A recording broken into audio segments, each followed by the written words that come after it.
Ny roso tamin'ny fandrarahana fanafody ny birao rehetra manerana ny nosy ny teo anivon'ny Paositra Malagasy ho fiara-mientana amin'ny hery rehetra amin'ny fanafoanana ny aretina Pesta.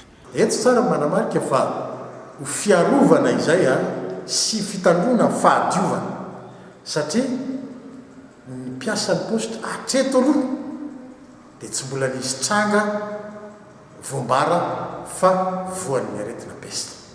Ary dia tanina ny rehetrarehetra tanina piasan'ny Paositra eto Madagasikara mba hitandro izay fahadiovana izay, tsy hoe amin'izao misy aretina izao ihany fa hotohizana miezaka atao mba hitazomana an'ilay fahadiovana eny anivon'ny birao Paositra rehetra manerana Madagasikara. Rehefa manadio isika sy mahamongotra azy dia tohizana koa ny fanadiovana mba tsy hiverena intsony. Ireo toerana sy faritra voatondro fanahitana ny soratra aretina no lahara-pahamehana amin'ity fanondrarahana ity.